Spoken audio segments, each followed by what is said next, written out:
Salut, c'est Thierry, agriculteur d'aujourd'hui. Alors on se retrouve ici à l'Akuma tout simplement pour voir notre nouvel épandeur d'engrais qui vient d'arriver tout simplement. Je voulais vous montrer un petit peu comment ça fonctionnait et puis l'intérêt qu'il avait avec les systèmes de pesée et puis de respect, j'allais dire, de l'environnement aussi annexe. Donc je vais vous faire un petit tour de l'ensemble pour que vous compreniez voilà à quoi ça sert un distributeur d'engrais et puis de voir ce modèle là particulièrement. Bon voilà, c'est le nôtre, c'est tout, les capacités qu'il a et puis comprendre un petit peu son fonctionnement.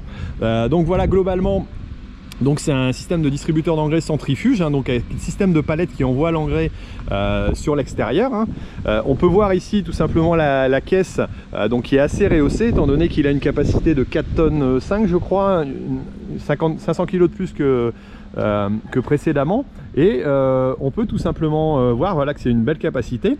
Alors sur ce système là on a tout simplement mis il est adapté donc avec une pesée automatique, donc c'est à dire qu'il va réguler automatiquement l'ensemble des engrais qui vont être envoyés voilà, dans le champ pour avoir une régulation la plus précise possible.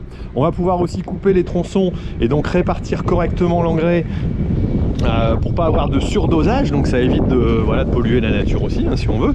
Donc voilà, on va pouvoir faire 8 tronçons sur l'ensemble. Nous en général on travaille en 28 mètres vu qu'on est comme ça en pulvé, et donc travailler sur des tronçons voilà, découpés en 8 morceaux.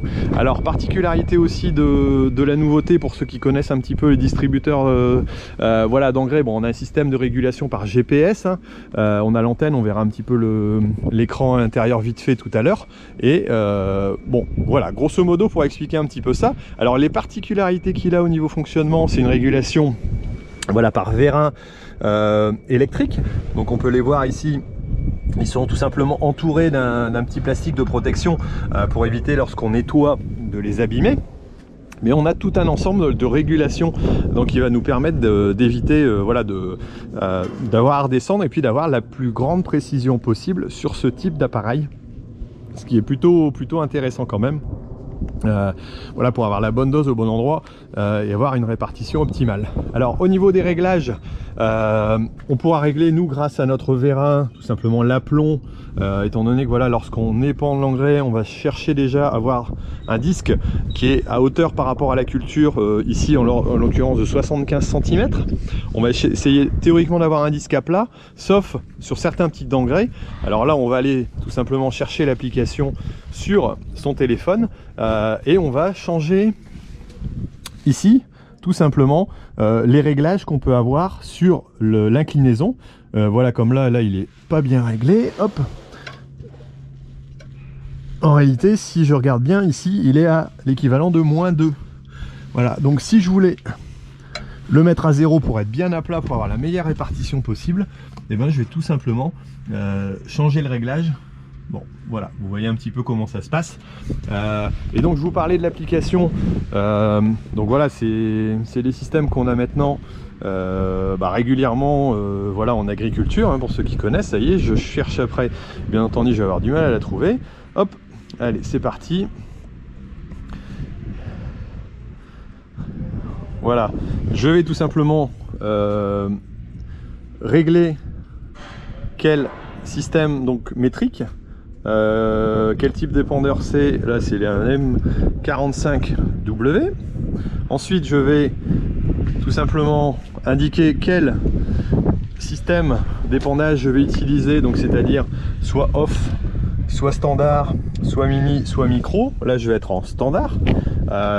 Si admettons que j'utilise un biofertilisant ou n'importe quel engrais, je vais prendre un ammonitrate 27 classique, je vais aller chercher dans la base de données l'ensemble des engrais qui peuvent s'y trouver, hop, et donc aller choisir, par exemple, si je prends voilà, j'en prends un au hasard, j'indique ma largeur de travail, donc ça va être du 28 mètres, tableau d'épandage standard, et je vais avoir l'ensemble de mes réglages tout simplement qui sont marqués là.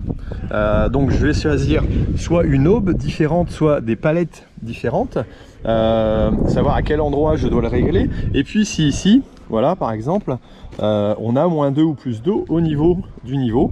Par exemple ici il m'indique que si je roule à 9 km/h ou à 7 km/h plutôt, je suis encore à -2.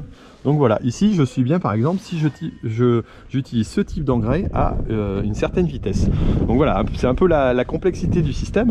On voit que voilà, c'est bien réglé, ça permet de régler très finement, mais ça nécessite aussi voilà, l'emploi d'applications entre autres. Voilà, c'est le genre de choses qu'on peut trouver sur ce type d'appareil, voilà, qui est relativement récent, relativement moderne, hein, on est d'accord. Nous on est dans une Kuma dans notre système où on peut avoir du matériel vraiment très performant et très récent, parce qu'on est à 7, 8, 10 à l'utiliser quand même à peu près. Donc voilà, c'est plutôt intéressant d'avoir quelque chose de performant. Ça nous évite d'en mettre trop. Et là, on voit un peu la complexité quand même de ces types de systèmes. Il suffit de prendre les choses une par une pour arriver à bien régler l'appareil, hein. Ça pose pas forcément de problème. Mais en tout cas, on voit la précision que ça peut avoir. Alors, lorsqu'on va jouer sur les différents types de réglages, bien sûr en fonction de l'engrais, en fonction de sa taille, en fonction de sa masse volumique, on va choisir donc une vitesse de rotation des pales différente, on va choisir une inclinaison différente, on va bien entendu ouvrir plus ou moins, j'allais dire l'appareil pour pouvoir mettre plus ou moins d'engrais, mais ça il le régule lui-même automatiquement, il n'y a pas de souci.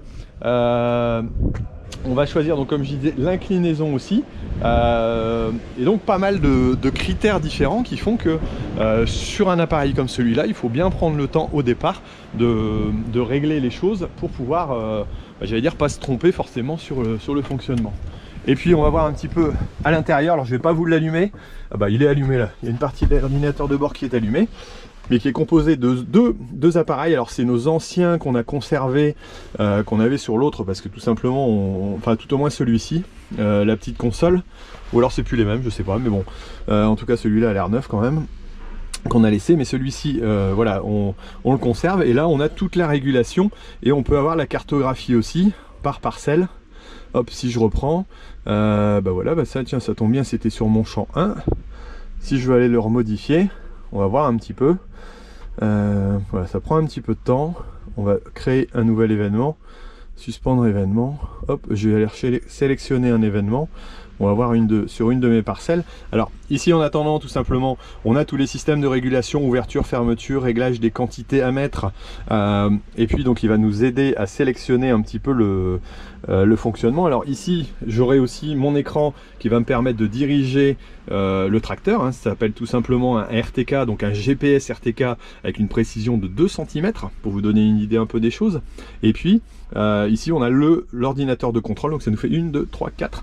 Voilà, et c'est pas forcément j'allais dire peu courant d'avoir ce genre de choses. Alors là je regarde un petit peu, hop, culture 2020, Baïechiri, l'os. Alors par contre, voilà, je vais quand même arriver à trouver, hop, l'os, je vais quand même réussir à trouver une parcelle qui existe, parce qu'il y en a qui ont été enregistrés, voilà. Donc par exemple ici je suis pas loin d'une parcelle qui est à côté d'un cimetière qui s'appelle cimetière du 7. Donc si je vais la choisir, j'ai tout simplement mes contours qui sont déjà enregistrés. C'est les mêmes consoles que celle-ci mais en plus petit quelque part, donc c'est plutôt pratique, et donc je vais pouvoir tout organiser autour de ça et avoir ma parcelle, voilà, qu'on a ici dessinée, et pouvoir réguler exactement la quantité, et si j'ai la carte qui va bien, je vais pouvoir tout simplement enregistrer aussi une modulation, c'est-à-dire que je pourrais moduler les quantités d'engrais qui ont été mises dans la parcelle par endroit en fonction de j'allais dire de la qualité de sol et puis du potentiel qu'on a pour apporter exactement la quantité d'engrais nécessaire à la plante et pas en gâcher, parce que d'abord ça coûte cher, parce que c'est pas bon pour l'environnement, et voilà, pour l'ensemble des éléments, et quelque part on veut en général apporter ce qu'il faut, parce que sinon on a des risques de maladie, ou alors à l'inverse on a des risques de ne pas faire le potentiel nécessaire. Et en économique c'est important aussi d'avoir un résultat en agriculture, parce que voilà, les temps sont pas faciles, et on travaille pas uniquement pour la peau et pour le plaisir, on travaille aussi pour gagner sa vie, tout simplement, pour le rappel. Voilà, bon bah écoutez, j'espère que vous en avez pris un peu plus sur le mode de fonctionnement d'un distributeur d'engrais. Voilà, j'ai été assez général, j'ai pas voulu montrer tous les détails, mais vous avez vu un peu la complexité du système. C'est pas anodin. Et il faut prendre en compte que voilà, en agriculture, on a tous ces contraintes-là, mais on a des appareils, voilà, qui sont perfectionnés, qui pèsent, qui respectent l'environnement. Et ça, je pense qu'il faut avancer vers ces choses-là pour économiser, pour éviter d'en jeter inutilement et puis de nuire à l'environnement, et pour avoir le meilleur potentiel aussi, pour avoir une bonne plante qui soit, j'allais dire, de bonne qualité, qui n'ait pas trop de maladies, et qui arrive dans les assiettes des consommateurs, de vous, de nous tous, j'allais dire dans le meilleur état possible. Bon ben voilà, écoutez, j'espère que vous avez bien compris. Ah ouais, petite remarque, on peut aussi mettre de l'engrais bio avec ce type d'appareil. Si vous voyez ce genre d'engin à côté de chez vous, c'est pas parce que tout simplement c'est un distributeur d'engrais ou c'est un pulvérisateur que ce n'est pas de la bio. Ça peut être aussi de la bio, donc ne vous y méprenez pas, c'est pas fait uniquement pour jeter du chimique, ça peut être du chimique, du biologique, il n'y a pas forcément de différence, donc c'est important aussi à savoir. Bon bah écoutez, moi je vous laisse, mettez-moi un petit commentaire si vous avez apprécié ce type de vidéo qui explique aussi à la fois bien entendu au grand public mais aussi à tout le monde un peu comment ça fonctionne et puis la complexité de notre métier. Mettez-moi un petit commentaire, ça me fera plaisir, un petit j'aime peut-être, et puis moi je vous retrouve donc d'ici peu sur Agriculteur d'aujourd'hui pour en découvrir plus sur l'agriculture d'aujourd'hui. Allez, ciao!